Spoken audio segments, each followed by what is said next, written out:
salue Marie, comblée de grâce, le Seigneur est avec vous. Vous êtes bénie entre toutes les femmes, et Jésus, votre enfant, est béni. Em nome do Pai, do Filho e do Espírito Santo. Amém. Vinde, Espírito Santo, enchei os corações dos vossos fiéis e acendei neles o fogo do vosso amor. Enviai, Senhor, o vosso Espírito e tudo será criado, e renovareis a face da terra. Oremos. Ó Deus, que instruíste os corações dos vossos fiéis com a luz do Espírito Santo, fazei que apreciemos retamente todas as coisas segundo o mesmo Espírito e gozemos sempre de sua consolação por Cristo, Senhor nosso. Amém. Nossa Senhora, sede da sabedoria, rogai por nós. Em nome do Pai, e do Filho, e do Espírito Santo. Amém. Muito bem, meus irmãos, mais uma vez estamos aqui para que nós possamos continuar a meditar dos primórdios da igreja primitiva, né? Logo no momento, aqueles primeiros momentos em que ainda estamos diante de testemunhas que de fato falaram com o Mestre, viram o Mestre Jesus pregar, né? E vivenciaram toda a realidade da sua paixão e morte. Nós estamos aqui também lidando com aqueles também que já estão vivenciando a fala mesmo dos próprios apóstolos de Cristo, né? Exemplo do próprio Inácio de Antioquia, que ouviu São João pregar, vamos dizer assim. Então, se nós notarmos, por exemplo, né, e na aula passada nós falávamos justamente sobre Santo Inácio de Antioquia, hoje vamos continuar falando um pouquinho acerca dessas realidades dos mártires, né, especialmente os mártires do final do século I, com o começo mesmo do século II, e os diversos martírios que vão se sucedendo ao longo deste século, né? Nós vamos notando que a igreja ela vai crescendo de forma paradoxal, porque à medida que a realidade dos mártires vão acontecendo, os martírios vão se sucedendo, e às vezes martírios assim terríveis, né? Nós vamos notando que a igreja vai também crescendo à medida que os martírios vão ocorrendo, se assim notarmos. A exemplo do próprio Inácio de Antioquia, já no início do século II, né? Quando ele já está para ser martirizado, ele mesmo diz o seguinte: debaixo da lâmina do cutelo ou no meio das feras, é sempre junto de Deus que estarei. Deixai-me fazer o sacrifício enquanto o altar está preparado.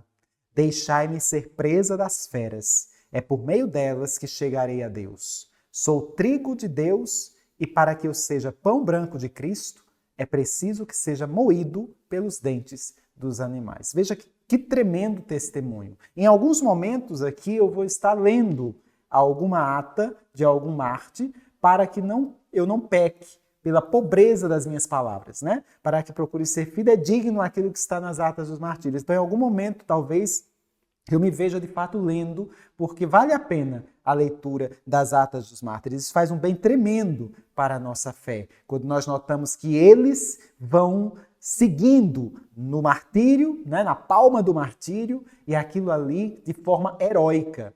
Não de forma depreciativa, mas eles mesmos de forma heróica. Podemos assim observar. Nós notamos os terríveis acontecimentos no tempo mesmo do imperador Nero, em que ele mandava supliciar os cristãos, amarrando-os mesmo em estacas e mandando queimar, e ele mesmo passeando no meio dessas realidades, iluminando a cidade de Roma com essas tochas humanas de cristãos. Era assim que Nero se divertia. Como também ele costumava utilizar o próprio Coliseu, né? o seu próprio circo, podemos assim evidenciar ali na Colina Vaticana, para atrair as pessoas que num dia, digamos assim, de diversão, qual seria a diversão?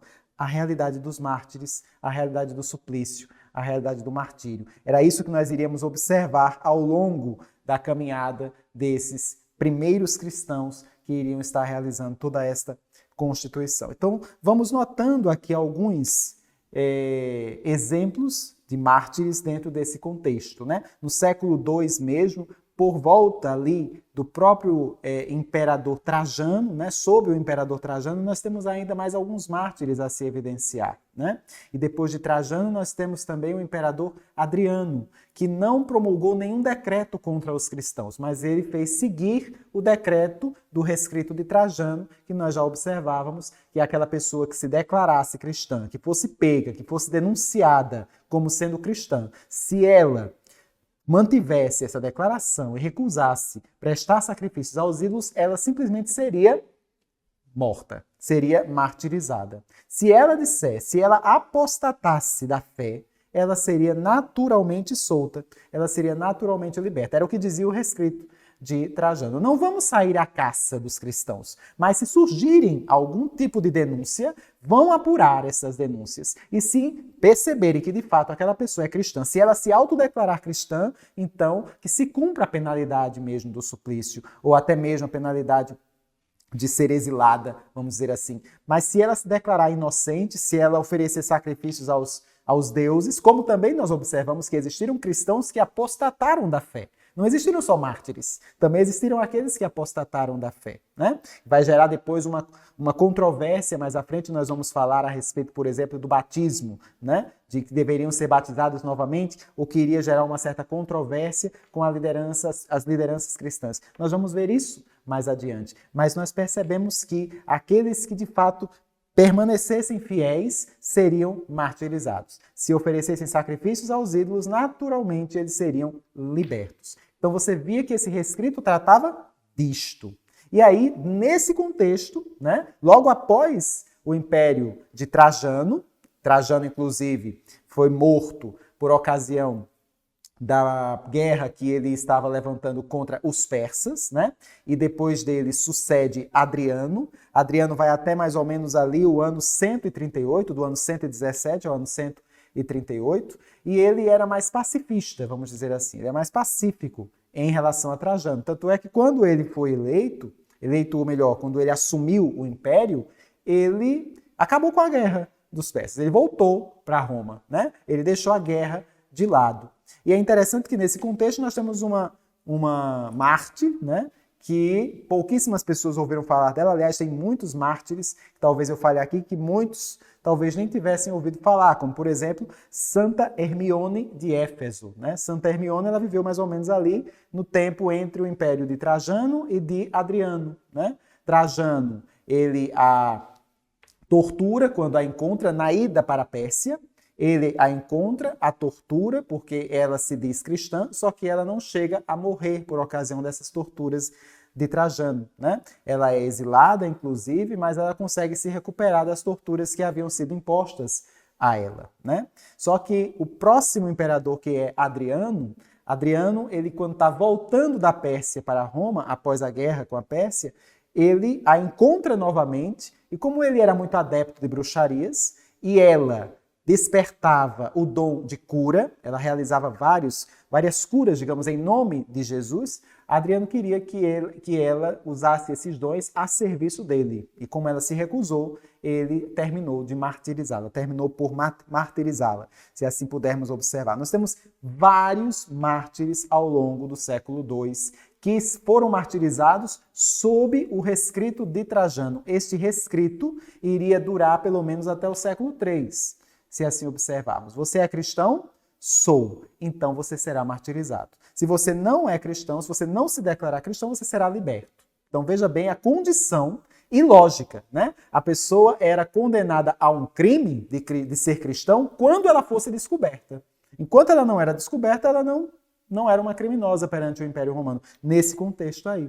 E daí vão surgindo vários mártires, se assim observarmos, como por exemplo Santo Eustáquio de Roma, que se converteu de general para cristão e também foi martirizado, sendo jogado contra um touro de bronze, né? Ele foi jogado dentro de um touro de bronze, inclusive, contendo ali azeite, inclusive, para que ele pudesse ser cozinhado, vamos assim observar, né? Santa Seráfia, Santa Sabina. Santa Seráfia era uma escrava, Santa Sabina era a sua dona, podemos assim dizer. Santa Seráfia converte a escrava que converte Santa Sabina, né? As duas, escrava e senhora, eram passaram a ser cristãs. E é interessante observarmos isto, porque se nós percebermos, o cristianismo ele também vai começando a entrar às altas escalas, os altos escalões do Império Romano. Se nós notarmos, até mesmo na época de Domicianos, se nós percebemos, até parentes do imperador tinham se convertido ao cristianismo, ao que o imperador Domiciano mandou matar. Né? Mandou matar, inclusive, uma sobrinha sua, um martírio também bastante famoso, ilustre, na época que ele mandou degolar a sua sobrinha, né? Flávia Domitila, Santa Flávia Domitila, que se fez cristã e por se ter feito cristã, Domiciano nos manda martirizá-la. Então você vai vendo essa série de relatos que nós observamos dentro desse contexto, né? Famílias, muitas vezes, dentro da escala mesmo, dos altos escalões romanos, inteiras convertidas ao cristianismo. Foi assim que o cristianismo, aos poucos, foi entrando nos altos escalões, né? Na classe nobre, podemos assim dizer, do Império Romano, inclusive na classe militar, também, como foi o que aconteceu com Santo Eustáquio. No caso de Santa Sabina e Santa Seráfia, uma escrava, a outra, de fato, era a dona, vamos dizer, né? A ama, se assim pudermos observar, também foram martirizadas aí dentro desse processo. Nós vamos perceber vários outros exemplos, como o próprio Santo Ovídio de Braga, Santa Balbina de Roma, vários exemplos de santos, de mártires, que foram martirizados no tempo, inclusive, do imperador Adriano. Aqui eu estou falando da época ali entre o ano 117 e o ano 138, se assim percebermos. Também São Getúlio de Roma, né? Vários mártires dentro desse contexto, e tudo isso, se você notar, há muitos registros de atas destes mártires, se assim percebermos, né? A própria Santa Sinforosa, com seus 7 filhos, né? Ela que foi também martirizada ali em Roma sob o Império de Adriano, são alguns dos mártires que nós vamos notando aí nesse contexto, né? E aí, depois de Adriano, vem Antonino Pio, que é um outro imperador, né? Ele que vai desde o ano 138 até o ano 161. Nós vamos perceber que Antonino Pio, sob Antonino Pio, é martirizado, inclusive, um dos mais ilustres martírios que nós vamos evidenciar, que é a realidade de São Policarpo de Esmirna, se assim pudermos ir percebendo. São Policarpo de Esmirna é de uma realidade heróica, assim, surpreendente. Não é à toa que seu martírio é um dos mais conhecidos, né? Eu vou aqui ler um trecho baseado no que Daniel Hopes vai colocar aqui no seu livro, A História da Igreja, dos Apóstolos e dos Mártires, porque eu vou ler por Daniel Hopes, porque ele resume, né? Porque, na verdade, as atas do martírio de São Policarpo de Esmirna é muito longa, né? Não caberia aqui nós fazermos a leitura, mas vale a pena você buscar ter acesso ao martírio de São Policarpo, porque realmente é muito edificante. Ele que morreu em meados ali do ano 155, sob o tempo do imperador Antonino Pio. É interessante percebermos que estes imperadores, eles não perseguiram diretamente os cristãos, nem Trajano, nem Antonino Pio, nem o próprio Marco Aurélio, né? Eles não perseguiram diretamente os cristãos, né? Mas a perseguição no século II aconteceu, sistematizada, mediante o rescrito de Trajano. Então você veja o que é relatado aqui, um pouco desse resumo, do que é relatado aqui com relação ao martírio de São Policarpo de Esmirna, como ele mesmo vai colocar aqui. No ano 155, 12 cristãos de Esmirna tinham sido presos e julgados. Todos eles, exceto um, deram provas de uma intrepidez admirável, que atingia as raias da temeridade. Um deles, em pleno interrogatório, chegou a bater no procônsul, talvez por tê-lo achado demasiado indulgente e ter tido receio de que a sua mansidão provocasse apostasias.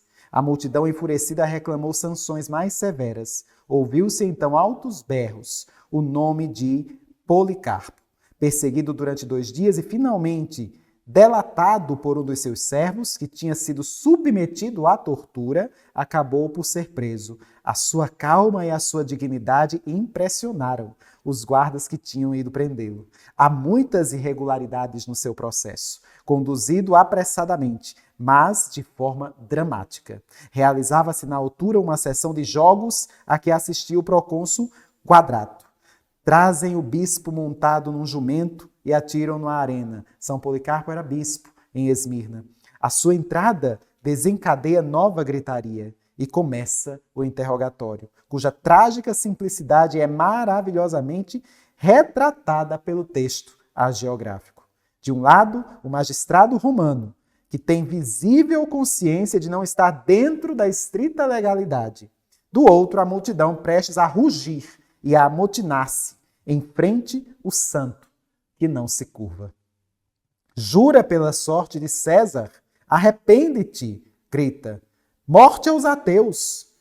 Ele mandando que Policarpo grite, morte aos ateus. É interessante porque eles entendiam que os cristãos é que eram ateus, porque eles não queriam adorar os deuses do Império Romano, né? Então, eles chamavam os cristãos de ateus. Mas é interessante que Policarpo, ele de forma bastante audaz, corajosa, quando ele manda que ele gritasse morte aos ateus, ele grita morte aos ateus. Só que ele aponta para quem? Para aquele povo todo do Império Romano que estava assistindo ele na arena. Porque os ateus são eles, não Policarpo em si. Né? Voltado para a multidão, aquela que é verdadeiramente ateia, e fixando-a com o olhar, o ancião estende a mão e diz morte aos ateus, ou seja, ele grita para que sejam eles a morrerem e não ele enquanto cristão. Mas não diz evidentemente com o sentido que o romano pretendia. O procônsul insiste, torna-te apóstata, jura e eu te devolvo a liberdade, insulta Cristo. E aí vem uma das frases mais belas e mais conhecidas de Policarpo. Ele vai dizer, há 86 anos que o sirvo, um idoso, 86 anos, há 86 anos que o sirvo, e nunca ele me fez mal algum. Por que então haveria eu de blasfemar contra o meu rei, contra o meu salvador? Jura pela sorte de César.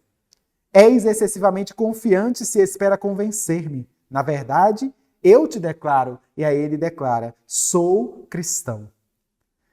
O procônsul relata, tenho as feras à minha disposição, ao que replica Policarpo, dá as tuas ordens, quanto a nós, quando mudamos, não é do melhor para o pior, belo é passar do mal para a justiça.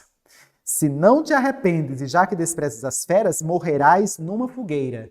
Policarpo responde, tu me ameaças com fogo, que arde uma hora e depois se apaga. Mas conheces, por acaso, o fogo da justiça que há de vir? Sabes qual é o castigo que devorará os ímpios? Vamos, não te demores, resolve como te aprouver. Logo que o romano mandou o arauto proclamar a sentença, a multidão não se conteve. Saltou as grades do anfiteatro e espalhou-se pela arena. Foi ela, a multidão, que empilhou a lenha para a fogueira, e os judeus da cidade não foram os últimos a levar as suas braçadas. E as chamas elevaram-se, altas e brilhantes em forma de abóbada, ou como uma vela enfunada pelo vento. De sorte que o corpo do mártir foi como o ouro e a prata purificados no cadinho. Se assim você puder notar, você vai perceber até mesmo toda aquela realidade, e se lermos as atas de uma forma completa, nós vamos perceber aquilo que ainda é relatado, né? São Policarpo, ele não queimou, vamos dizer assim, como era esperado, né? Ao que o fogo, ele não consumia Policarpo em chamas, se assim bem pudermos perceber. Precisaram, inclusive, lançá-lo, vamos dizer assim, atirar uma lança mesmo contra ele, né? Vai dizer as atas do martírio de Policarpo, para que ele de fato pudesse efetivamente morrer. Então, o próprio relato mesmo vai mostrar que aquela chama mesmo, ao invés de queimar Policarpo, muito pelo contrário, ela fazia mesmo seu corpo brilhar, e aí você via uma auréola sobre aquela fornalha que estava ali ocorrendo. Foi um martírio bem diferenciado, por isso que ele acaba entrando dentro dos martírios mais conhecidos, né? Dentro dessas atas dos mártires. Você vai notando esta condição, né? Como ele mesmo vai dizer, o corpo do santo ali, você vai notando que foi morto a golpes de lança, a golpes de espada, quem sabe, né? Que jorrou tanto sangue que acabou apagando fogo, né? Se assim observarmos, é o que relata lá as atas dos mártires. E aí você vai notando esta condição. É como mesmo um homem de fogo, que nós podemos observar, e que reluzia ouro e prata. Foi como ouro e prata sendo purificado no cadinho. Você vai notando esta realidade aí diante do martírio de São Policarpo, diante de tantos outros, né? Por ocasião do imperador Antonino Pio, nós também temos, por exemplo, relatos até mesmo do martírio do Papa São Telésforo. Né? São Telésforo foi o 8º Papa da Igreja. É interessante observarmos que os papas todos foram martirizados logo no início dos primeiros séculos, os primeiros tempos do cristianismo, né? Mas você tem alguns relatos mais evidentes, como é o caso, por exemplo, do Papa São Telésforo, né? Que foi martirizado sob o tempo do imperador Antonino Pio, né? Ali mais ou menos dentro do contexto do ano 160, se assim bem pudermos observar. Como tantos outros mártires que ocorreram nesse processo, fazendo inclusive menção aos chamados mártires de Lyon, se assim evidenciarmos, dentre os quais, dentro daquela configuração mesmo da Gália, né, inclusive, naquilo que mais tarde irá se constituir a França, né, nessa província da Gália que é um pouquinho mais distante, vamos dizer assim, de Roma, mas que também havia perseguições ali sob o decreto de Trajano, se assim observarmos. Né? E aí eu queria chamar a atenção, dentre os mártires de Lyon, a uma também pouco conhecida, né, chamada Blandina, né, um dos seus martírios também mais famosos ali dentre os mártires de Lyon. Blandina, ou Santa Blandina, se assim observar. Dentro do seu martírio vai se dizer o seguinte: esgotada a lista das vítimas, umas 50, como se julga, restou apenas Blandina. As feras, já fartas, sem dúvida, olhavam-na com desdém. As feras já tinham se fartado tanto de terem se alimentado dos cristãos que ali haviam sido martirizados, e ainda restava Blandina, Santa Blandina. As feras já estavam fartas de tanto comer, olhavam-na com desdém. Ela e seu companheiro Pôntico haviam sido conduzidos várias vezes ao anfiteatro e obrigados a assistir aos suplícios dos seus irmãos, na esperança de que abjurassem. Tinham se mantido firmes, mas chegou-lhes a vez. Como uma nobre mãe que anima os seus filhos, Blandina encorajava Pôntico nas torturas. Nem o látego nem a grelha lhes foram poupados. Como Blandina continuasse a viver, meteram-na dentro de uma rede e jogaram-na ao touro. Atiradas ao ar diversas vezes pelo animal e quase inanimada, ainda respirava. E por fim, degolaram-na. E os próprios pagãos reconheceram que nunca tinham visto uma mulher sofrer tanto como aquela mulher sofrera. Sofrer tanto e tão bem, com dignidade. Você vai percebendo que, vendo a intrepidez destes mártires, tantos e tantos e tantos que estavam vendo e acompanhando até nas próprias arenas, eles viam como é possível morrer por um Deus que também morreu e que eles dizem que ressuscitou. Como é possível eles resistirem tão heroicamente a esses testemunhos, a esses martírios, de forma não apenas heróica, mas com alegria, pela própria graça de Deus. Como isso é possível? Então, muitos dos que estavam ali assistindo nas arenas se convertiam ao cristianismo. E daqui a pouco eram eles que acabavam indo parar ali também, nas arenas ou diante de qualquer tipo de suplício ou sentença que lhes fosse designada, que lhes fosse determinada. Um exemplo também muito característico é o de Cecília, né? Esta patrícia, esta jovem patrícia de Roma chamada Cecília, que também foi martirizada, se assim bem pudermos ir observando, uma virgem, podemos assim dizer, que ao se casar, é interessante observarmos essas ironias da história, né? Ao se casar, nas núpcias com o seu esposo, ela diz para o seu esposo que é virgem e que iria permanecer virgem, que queria se manter virgem ao longo de toda a sua vida, e pasmem, né? O seu esposo, se assim pudermos evidenciar, ele acaba também se convertendo a esta religião, ao cristianismo, também se converte a esta realidade. Então você vai notando que Cecília também bastante ágil dentro desse processo, né? E nós vamos notar esta realidade da parte dela, né? Enquanto uma jovem patrícia, alguém que não era necessariamente da classe mais baixa, mas já era de uma classe mais abastada, né? Com o seu esposo, ela ainda jovem, resolve manter-se a sua pureza, a sua castidade, a sua virgindade, e diante desse testemunho você vai notar justamente que o seu esposo também acaba se convertendo, como também muitos da sua família e da própria nobreza do tempo de Antonino Pio, do imperador, né? Como é o caso, por exemplo, de Santa Praxedes e Santa Prudenciana, se assim observarmos também, mesmo no mesmo contexto ali de Cecília, né? E é interessante que diante desta realidade, e conforme a perseguição, à medida que ela vai se mostrando enquanto cristã, e para cumprir o decreto de Trajano, ela acaba sendo pega, sendo prisioneira também, da mesma forma que o seu esposo, né?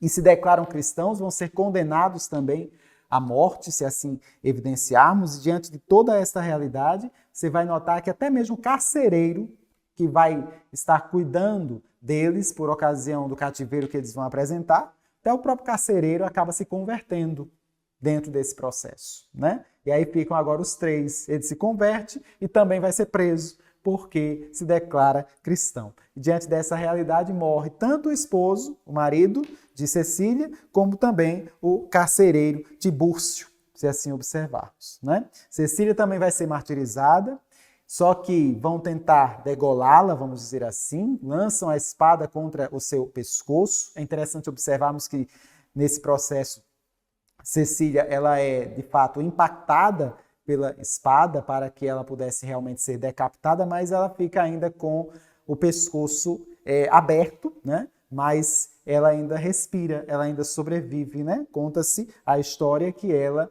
permaneceu ainda 3 dias nesta posição, deitada no cárcere, né?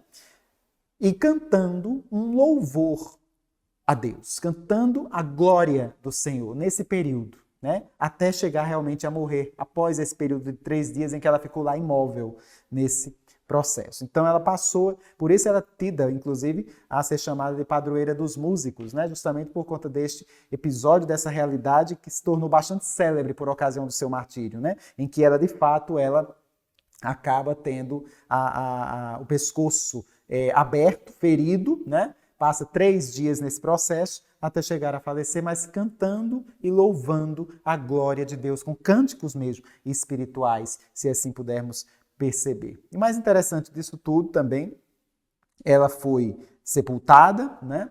E é interessante observarmos que por volta do século VIII, né, mais ou menos, quando foi exumado o seu corpo, o corpo dela estava intacto ainda, se assim observarmos, né? Foi ela, junto com o esposo e o carcereiro que havia se convertido, estavam no mesmo, na mesma sepultura, podemos assim dizer, né? No mesmo cemitério, na mesma necrópole, e ela estava com o corpo ainda intacto, se assim observarmos, né? No século XVI, quando foi novamente exumado o seu corpo, né? Novamente ainda mantinha-se o corpo intacto, né? Inclusive, você vai observar até mesmo toda a realidade mesmo da sua, do corpo que nós podemos chamar de corpo incorrupto, né? Se assim bem pudermos perceber. Um dos tantos que viriam a se apresentar ao longo da história da igreja. Mas você vai vendo alguns testemunhos de mártires que vão se compondo dentro desse processo, diante desta realidade, né? Aquilo que nós podemos perceber, como Tertuliano vai dizer, o sangue dos mártires é semente para novos cristãos. E se assim pudermos perceber, fazendo uma pequena reflexão acerca desta realidade do martírio, né? Você vai perceber que ele de fato acaba sendo um testemunho sacramental, né? Porque ele torna eficaz, a partir da realidade do martírio, ele torna eficaz o processo de evangelização, né? Você vai percebendo, inclusive, que não que eles não tivessem medo, os mártires tiveram medo de ir ao encontro da fogueira, de ir ao encontro da cruz, de ir ao encontro das feras, né? De ir ao encontro do cárcere, da prisão, da espada. Eles tiveram medo, obviamente. Mas é interessante percebermos que, diante disso, ainda assim, eles enfrentavam este medo. Eles enfrentavam com coragem, eles enfrentavam toda esta realidade de modo a fazer valer os valores cristãos de fato, né? Mesmo com medo, mas pela graça, eles até se alegravam, né? Eles também, obviamente, sentiam dores, eles também sentiam agonia, se assim observarmos, mas ao mesmo tempo se alegravam. Estando nas arenas romanas, começavam a entoar salmos de louvor ao Senhor, né? Diante da perseguição aos cristãos, diante das feras, em que ele simplesmente poderia dizer, não, eu não sou cristão, abjurava naquele momento. apostatava da fé. Ele automaticamente poderia ser livre e, no entanto, ainda assim insistia. E era tão atroz esse processo do Império Romano que, por vezes, entre os próprios governantes ou até mesmo a própria plebe que assistia àqueles espetáculos, né,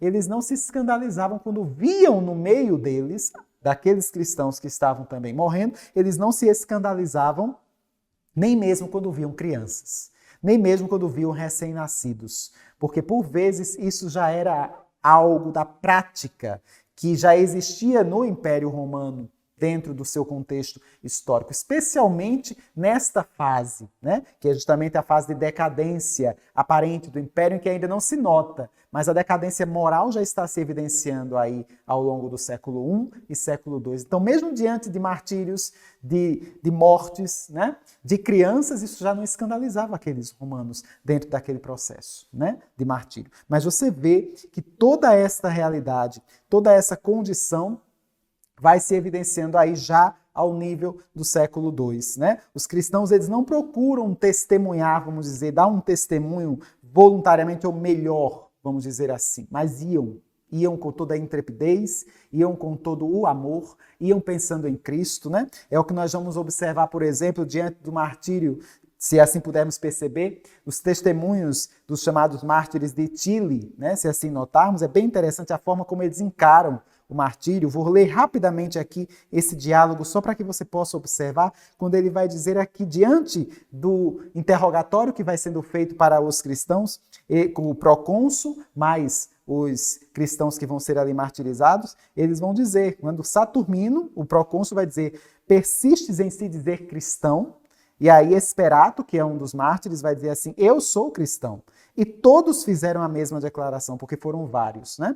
Quereis tempo para refletir? E Esperato, Santo Esperato, vai dizer: não se discute uma decisão tão sábia. Que há dentro desta caixa? E Esperato vai dizer: os livros santos e as cartas de Paulo, um justo. Saturnino, o cônsul, vai dizer assim: concedo-vos um prazo de 30 dias, refleti. E Esperato diz: eu sou cristão. E todos disseram o mesmo. Então o procônsul leu a sentença escrita na tábua encerada: Esperato, Natzalo, Citino, Donata, Véstia, Secunda. Todos os outros confessaram que vivem segundo as práticas cristãs. Condenamo-los, pois, a perecer sob a espada. E Esperato vai dizer: damos graças a Deus. Natzalo diz: hoje, mártires, estaremos no céu, graças a Deus. O procônsul mandou então anunciar pelo arauto: mando que conduzam ao suplício Esperato, Natzalo, Citino, Vetúrio, Aquilino, todos aqueles, né? E eles repetem: graças a Deus.